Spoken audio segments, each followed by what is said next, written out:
My character is an actor/silent movie actor named James Murphy. I chose my character because this was a huge era for actors and entertainment. I chose the storylines and prompts based on inventions and historical events that happened this year. I had some challenges though. At times I could not find journal prompts or I ran out of information to include.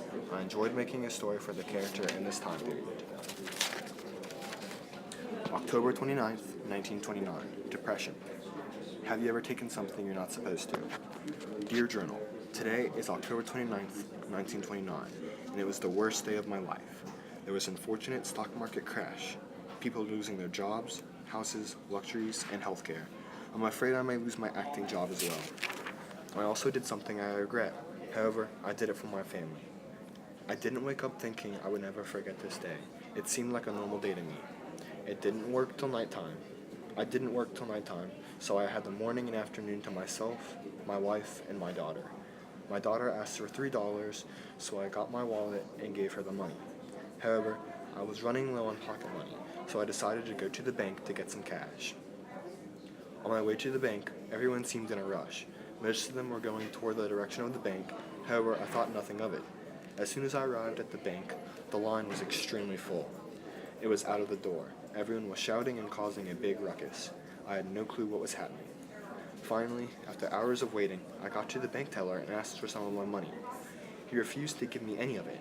I said, "Do you know who I am? I'm a silent film actor." Obviously, I was just trying to seem important to get my money. He told me, "Hello, good sir. I'm sorry for the inconvenience. However, the banks aren't handing out any money, good fellow. May not for a long time."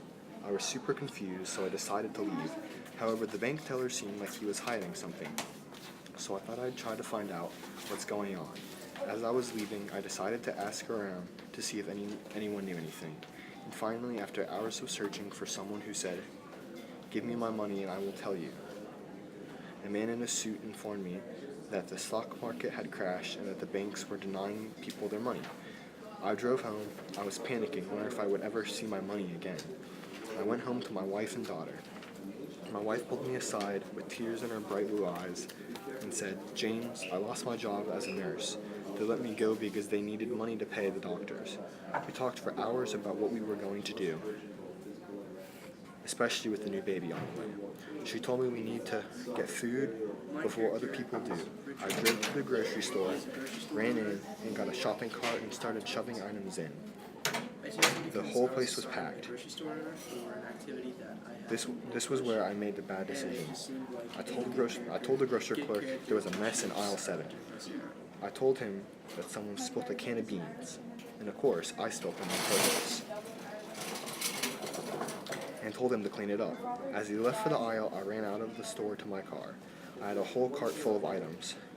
I left and went home. My wife asked how my trip went. I told her, "It was fine, dear," and put all of the groceries away. I wasn't going to tell her I stole them. I did it for my family, though. The guilt of stealing the groceries was getting to me, so I did something to get my mind off it. So I went to my job at Stevens Theater, which is a theater in the wealthy part of New York. I walked in to talk to my boss to ask for a raise, as I had been with the company for 7 years and it was also due to the stock market crash. Maybe he hadn't heard about it. However, he denied my request for the raise and informed me that we would be releasing the latest silent movie we had worked on, and said that everyone's pay would be decreasing so they could produce more movies to get more money from the public due to the depression. I was excited about the film because I was one of the lead roles. I couldn't wait to see it. It could also give me bigger and better opportunities with a better company. I picked up my latest paycheck and drove home. I talked with my wife about the movie and told her how happy I was and how the situation improved my day. And then maybe the bigger and better things were heading our way. Today was a rough day for my family. It seemed normal at first. The stock market crashed. I stole goods from a grocery store. My wife lost her job, and my pay was decreased. However, maybe this movie will work out and give me and my family a better life.